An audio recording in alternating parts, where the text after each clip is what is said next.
আসসালামু আলাইকুম সবাইকে। চলে আসলাম নতুন একটা ব্লগ নিয়ে।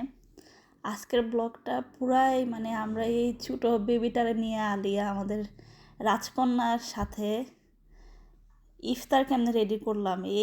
এত কান্নাকাটি করে যখন আমরা কাজ করি দুইজনেই, তো উইকেন্ডে তো অনেক কাজ থাকে।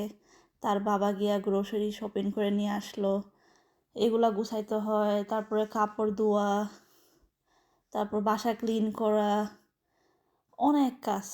তো এর মাঝখান থেকে ঠিকই যখনই সময় পাই ছোট ছোট এই ভিডিওসগুলো করি আমার ইউটিউবে, যেন আমি আপলোড করতে পারি, আপনাদেরকে যেন দেখাইতে পারি আমার সংসারে কি কি চলতেছে, কি কি কাজ থাকে। এর একটু পরপর কুলে নিতে হয়, তারপর আবার অন্যান্য কাজে আমি আবার ব্যস্ত হয়ে যাই। এইভাবে পুরা দিনটা কখন শেষ হয়ে যায় বোঝাই যায় না। একটার পর একটা কাজ থাকে। তো তার জন্য যখন সময় পাইছি একটু খিচুড়ি বানাইছিলাম ওই ফুলকপি আর গাজর দিয়ে। আমি চেষ্টা করি যেন সে একদম বাসার খাবারই খায়, হোমমেড অলওয়েজ, আর দেশি খাবার যেন সে খায়। তো আল্লাহর রহমতে এটা সে পছন্দ করে।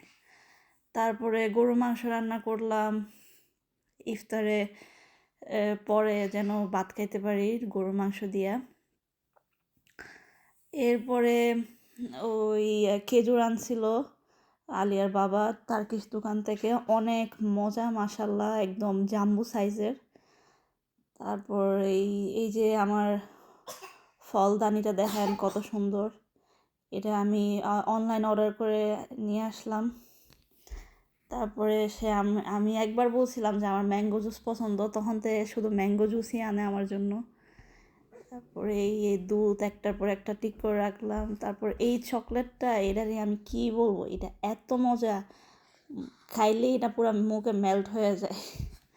তারপরে আমি চেষ্টা করি সব সময় কাজের ফাঁকি দিয়ে ওই যত কিছুই আদুয়া হয় সবগুলা মেশিনে ঢুকাই দিতে, কারণ রান্নাঘর গোছলা হয়ে থাকলে আসলে ভালো লাগে না, কিছুই কাজ করতে ইচ্ছা করে না।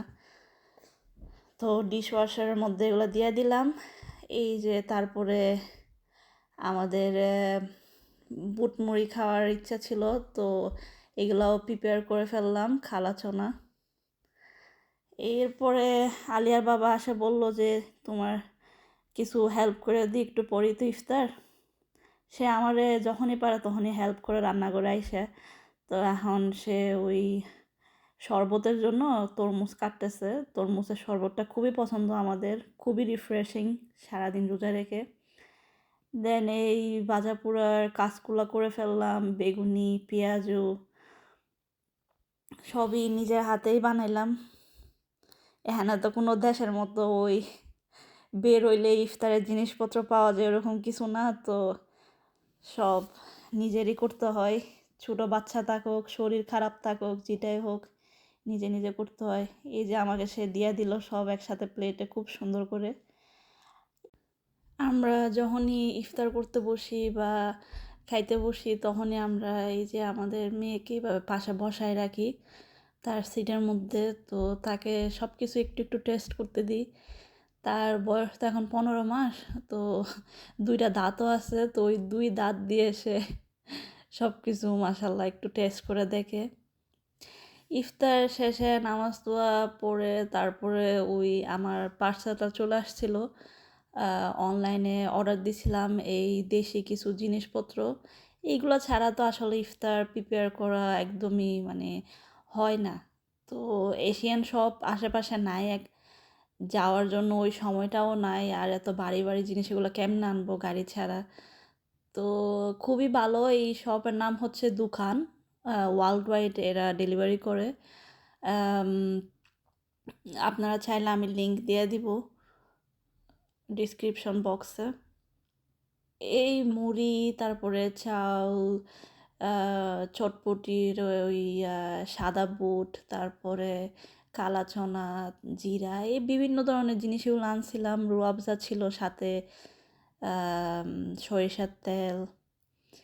এইগুলা আমার খুবই ভালো লাগছে যে এদের খুবই ফাস্ট ডেলিভারি ছিল, 3 দিনের মধ্যেই সব চলে আসছে। অ্যান্ড যেহেতু আমি এত টাকার বাজার করছিলাম, ডেলিভারি চার্জও ফ্রি একদম। এটাই ছিল আজকের ভিডিও। আশা করি ভালো লাগছে আপনাদের। প্লিজ সাবস্ক্রাইব করতে ভুলবেন না।